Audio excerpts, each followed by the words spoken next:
വെച്ച് തന്നെ 5-6 കുടുംബങ്ങൾ ജീവിക്കണം. അരി വാങ്ങിക്കാൻ കൂടെ പൈസ ഇല്ല. കടയിലിട്ട് നമ്മൾ വേറെ വഴിയില്ല. നമ്മൾ നല്ല കച്ചവടം പ്രതീക്ഷിച്ചത്. ഇത്രയും ജനങ്ങൾ ഇത്രയും കസാരയൊക്കെ വന്നപ്പോൾ വിചാരിച്ച് ഒരുപാട് കച്ചവടം പ്രതീക്ഷിച്ച് നിൽക്കുമായിരുന്നു. മുഖ്യമന്ത്രി വരുന്നതിന് ആലപ്പുഴ ബീച്ചിലെ കടക്കാർക്ക് വിലക്ക്. കടകൾ അടച്ചിടണമെന്ന പോലീസ് നിർദ്ദേശത്തിൽ പ്രതിഷേധിച്ച് ചെറുകിട കച്ചവടക്കാർ. നോട്ടീസ് വകവയ്ക്കാതെ കട തുറക്കാൻ കച്ചവടക്കാരോട് CPM ജില്ലാ സെക്രട്ടറി. ഒരു കടയ്ക്ക് കൊടുത്ത നോട്ടീസാണ് നിങ്ങൾ ഈ 35 കടയിലാണെന്ന് പറഞ്ഞ് അടങ്ങണത്. നിങ്ങൾ കാണില്ല, ഒരു കടയും പൂട്ടുന്നുണ്ടല്ലോ. അവിടെ പൂട്ടിയിട്ടില്ല, പൂട്ടൊന്നുമില്ല. ഒരു കടയും പൂട്ടുന്നില്ല. എല്ലാ കടയും കച്ചവടം നടത്തുന്നു, അവിടെ നടത്തിക്കൊണ്ടിരിക്കുകയാണ്. നിങ്ങൾ അവിടെ പോയി വെറുതെ ആവശ്യമില്ല, നിങ്ങൾ പോയി കച്ചവടം ചെയ്യും. മര്യാദയ്ക്ക് പോയി അവിടെ പോയി കച്ചവടം ചെയ്യും.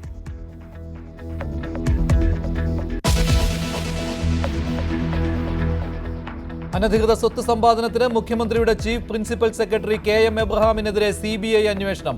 ധനകാര്യ അഡീഷണൽ സെക്രട്ടറി ആയിരിക്കെ വരവിൽ കവിഞ്ഞ സമ്പാദ്യമെന്ന ഹർജിയിൽ ഹൈക്കോടതി ഉത്തരവ്. എബ്രഹാമിനെതിരെ പരാതി കൊടുത്തത് ജോമോൻ പുത്തൻപുരയ്ക്കൽ.